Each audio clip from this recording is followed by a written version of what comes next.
You're watching NFL Daily, and today's show is presented by Magic Spoon. Before I start answering a whole bunch of questions from our live Wednesday audience, I want you to go ahead and go to magicspoon.com where you guys can save $5 off your first order. Promo code NFL Daily. That link is going to be available for you guys in the chat and also down in the description, magicspoon.com/chat. Tom Downey burner account, what up? For non-Dallas fans, how would you rate this Hard Knocks? I'd rate it probably a 3 out of 10. If you guys want to get your votes in here, I have not been very impressed. Mike McCarthy's an absolute snooze fest. Dak Prescott has got his head on straight. Ezekiel Elliott's kind of running around like he's a 12-year-old. So I'm going to go ahead and say 3 out of 10. What up, Jacob? I'm back. Are Marlon and Marcus the best duo at cornerback? I know you're a Ravens fan, but I'm still not going to just give them that torch. I mean, they're definitely top 2 or 3. I mean, you could obviously put the New England on there with J.C. Jackson, Stephon Gilmore. But I'm still kind of on the boat. Like Xavier Howard and Byron Jones to me are probably the best cornerback duo. Might be an unpopular opinion, but that's the route I'm going to go. William Doge Jr., why did the Patriots dump Sony Michel?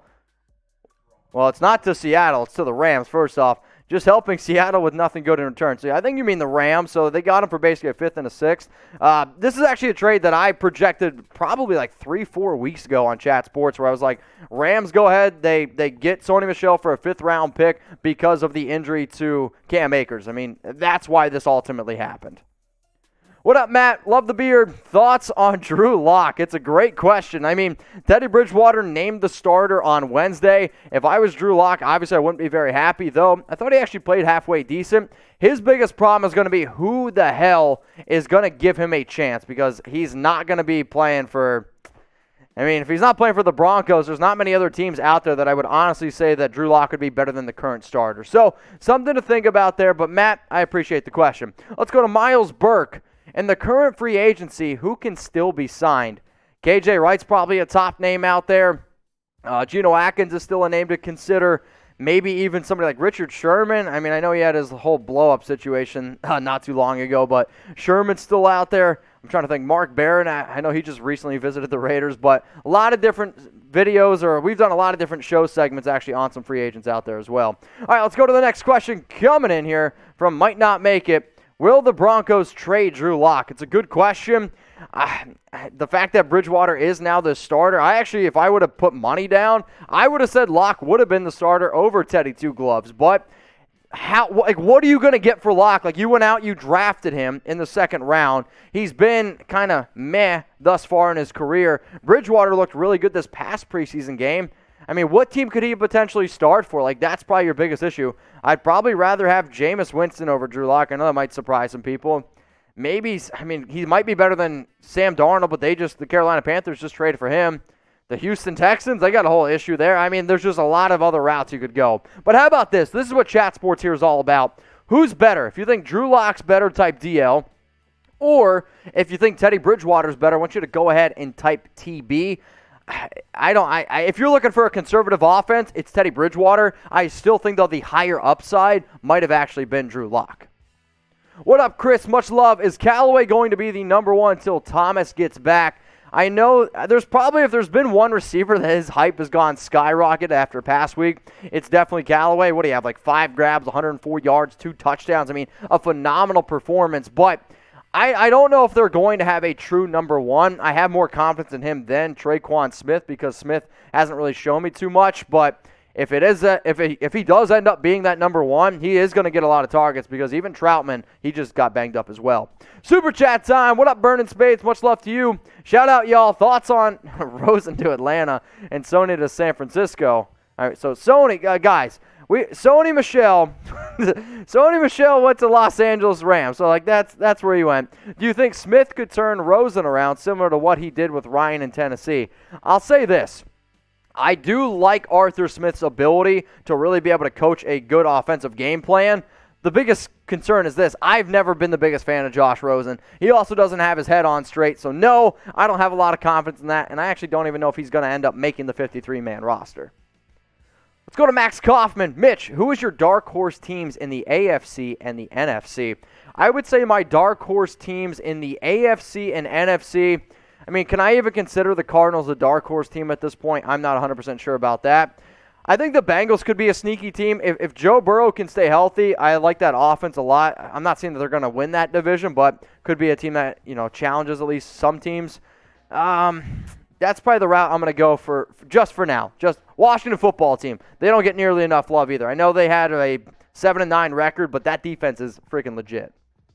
So here's my question, y'all. Do you guys like cereal? If so, I want you to go ahead and smash that like button. I remember when I was a kid, I would eat so much cereal. Like, I'm talking a ridiculous amount of cereal. It didn't matter what it was. Every single morning I'd wake up and I'd have a bowl of cereal. But obviously, some of the cereal that I ate wasn't really healthy. I had a beer belly at probably the age of 12. I had a face covered in acne. It wasn't all that good for me. So if you guys like cereal, then you're absolutely going to love Magic Spoon. And you can get $5 off your very first order by going to magicspoon.com/chat. If you can't remember that link, it's going to be available for you guys in the live chat. Also, down in the comments section, promo code NFL Daily. And the reason why you should buy this, it not only tastes great, not only is it too good to be true, it's high in protein, 13 to 14 grams per bowl, low in carbs, only 4 grams of net carbs per bowl, and sweet and delicious. The calories average from like 120 to like 170 calories per box, so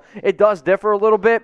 But I'll tell you what, if you're looking for healthy cereal that tastes great, frosted, blueberry, cinnamon, cocoa, I have yet to have a bad one, though I do want to try the new maple one. They're always breaking out brand new boxes of cereal here, when we'll try to keep you updated on all the flavors as well. But again, it's magicspoon.com/chat. $5 off your very first order. Go ahead and get a box. Go ahead, maybe get 4. All right, let's go to Arthur Scales. What up?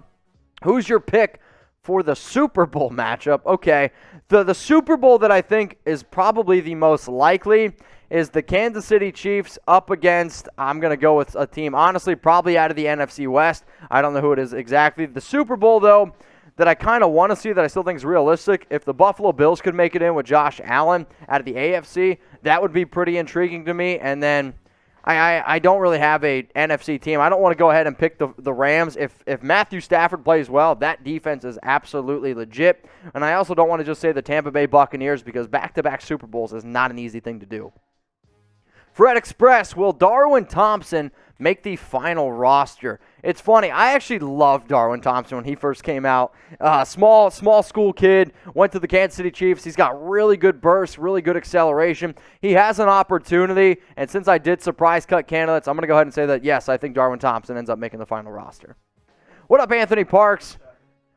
Hashtag Raiders, appreciate it. How do you feel about our concerns about our corners? I can't read. And why don't the Raiders go get Richard Sherman? We could use a vet corner like him. He'd be a great fit. I mean, I actually think that if you're going to go out and get a vet, KJ Wright right now is filling a bigger shoe than what Richard Sherman would, simply because our cornerbacks in Casey Hayward and Trayvon Mullen, I'm actually pretty confident in. Nate Hobbs has also been playing pretty well himself, but then for the Raiders, Nicholas Morrow is going to be out significant time. Javen White's going to be out significant time. Amir Bilal was working with the first-team reps. Most people are like, who the hell is that guy?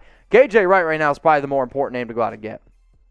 What up, Jacob? What are the odds that the Ravens have to franchise tag Lamar? I mean, they're not going to. You don't franchise tag Lamar. You give Lamar Jackson his extension. You give him the money that he deserves. He won the MVP. I know they've tried to put talent around him, but for whatever reason, either the talent gets hurt or it has not been all that good. You don't play around with this stuff. You give Lamar Jackson his money. You make him your franchise quarterback.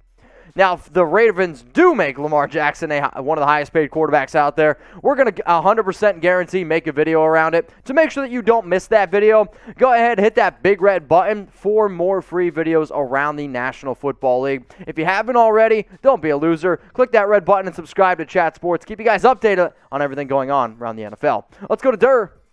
By what week will Trey Lance be the starter? I mean, if I'm being 100% honest with y'all, I would put him out there right away. Not that I don't like Jimmy Garoppolo, but I want to see a little bit more out of Trey Lance.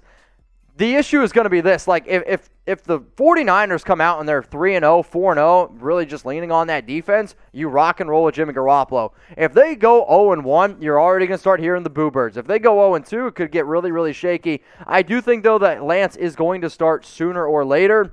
And I'm actually in the camp that it's probably going to be in the first month. So, you know what? Let's get ballsy here. Let's go week 4. Yo, Squiggly Man, should Jabril Cox start over Jalen Smith and LVE? I don't want to just give Jabril the starting role right away, though when he was first coming out of LSU, I thought he was one of the best coverage linebackers in the entire draft. Like, that's how much I like Jabril Cox. But you paid Jalen Smith a lot. LVE was drafted high. Smith, though, is, I think, one of the most overrated players in the entire league. Like, I get the fact that he was once really good, but you can see he's not there anymore. Neither is LVE. However, I'm not just going to give the young rookie the starting job right away. What up, David? Will Melvin Ingram get cut by the Steelers? This is kind of an interesting question. He was signed to a one-year, $4 million deal earlier this offseason. I think the only way that Melvin Ingram ends up getting cut is if there's more information out there about him not being 100% healthy, because I do think that was one of the reasons why he went unsigned for so long, was teams were a little bit unsure how fully healthy Melvin Ingram was. But if he's 100% healthy, I think you got to go ahead and keep him. So what I want you guys to do right now is sound off down in those comments. Comment your favorite team and a surprise cut candidate. I would really appreciate that. If you didn't watch my surprise cut candidate video on Chat Sports, please go check it out. The link's below, youtube.com/chatsportstv. RB Nightmare. What free agent or UDFA quarterback will NFL teams go after when final cuts happen? I mean, so if I go off my prediction video where Jake Fromm ends up getting cut, that could actually be a kind of a popular opinion. Or I'm going to go kind of a different route here. I'm also going to say Drew Lock. The fact that the Broncos named Teddy Bridgewater the starting quarterback, I do think that some teams are going to pick up the phone and see what at least Drew Lock costs. Juan Hernandez, you're next up here on NFL Daily. We have you heard any reports about Javen White? So right actually before I came and did the show, and as soon as I get done doing our live NFL Daily show on Wednesday, I'm actually going to film something for the Raiders because there has been at least a little bit of an update on both Morrow and White. They are going to miss some significant time. Dalton Smith, should Paulson Adebo be the cornerback too? No, I'm not going to go that far either. So a lot of the reports coming out of Saints camp, it could actually be Ken Crawley, who has been a player that's been bouncing around the NFL, if you will. I mean, obviously, you know, your number one lockdown corner. I mean, he's not going to go anywhere. But, you know, Johnson, CJ, I can't think of his name, Gardner Johnson. He's been absolutely phenomenal, but Adebo coming out of Stanford, drafted in, I believe, the 4th or 5th round, long and lanky. He's had some up and down practices. I don't think he's going to be the cornerback, too, though, in New Orleans. All right, let's go to Benjamin Elliott. Fantasy. Is Austin Eckler's, not Eckler, fantasy value been torpedoed due to the coaching staff's comment on usage? See, I think the biggest thing, like, I know coaches like to talk a lot, but the biggest thing that speaks is money. They gave him a brand new deal. I know he battled some injuries last year, but if you're in a PPR league, I actually think that Austin Eckler still has one of the highest values out there simply because I can guarantee this. Mike Williams, he ain't going to play a full 16, 17 game season. Keenan Allen's a great option. They lost all their tight ends. Justin Herbert needs to be able to throw to somebody. Austin Eckler is going to be an absolute PPR monster if he stays healthy. What up, Matt? I know this ain't NFL related, but today is my birthday. Hey, man, it's all good. Everyone down in the comments right now, I want you to do, actually, you know, let's have some fun. Instead of typing HBD, how old is Matt? Take a guess. Throw it in the comments. Matt, here's my prediction. I'm going to say that you're 31 years old based off that picture. Let me know if I'm right. Everyone down in the comments, let me know how old you think Matt Productions is. Let's go to Jay. You're next up here on NFL Daily, man. Chances Lance starts and we trade Jimmy to another team and we trade for a wide receiver, someone to take the number 1 spot, and who? I mean, I would say the most likely wide receivers to go out and trade for, N'Keal Harry, James Washington. Those are probably your top 2 guys. Besides that, I mean, there's not too many other wide receivers looking to get out. Maybe Michael Thomas could be a name to throw out there. Chances Lance starts and we trade Jimmy. I mean, I still think if Jimmy is to be traded, he has more value than Drew Lock. Personally, I would rather have Garoppolo, but, I mean, it's still a very, very small chance. All right, this is the last question of our first mailbag. Robert Bruce. Hello, Mitch. What's up, Jeremy? Do you think the Patriots need to get a better deep ball threat than Kendrick Bourne or Nelson Aguilar, please? I mean, those guys don't bring me a lot of confidence, but I also don't really think that New England's going to run a lot of deep balls. I mean, like, Mac Jones showed that he could do it at Alabama, but thus far in the preseason, both games, 13 of 19, I haven't really allowed him to throw the ball down the field. So, like, and then even, like, Cam Newton, anticipate this team to run a lot of two tight end sets with Hunter Henry, with Jonnu Smith, and sure, if you can go out and get some extra speed, I mean, Nelson Aguilar was great for the Raiders last year, 47 grabs, 896 yards, 8 touchdowns, really stretched the field. So, could you get better? Sure. I just don't know who you're going to go out and get, man. But Robert, I appreciate the question. All right, y'all, if I missed your question on the mailbag, you can always hit me up on Instagram at MitchellRenz365. I know we can't get to every single one of y'all, and it kind of breaks my heart here and there, but it's just kind of part of the gig. So if I didn't get your question, you can go ahead and ask me on IG, MitchellRenz365.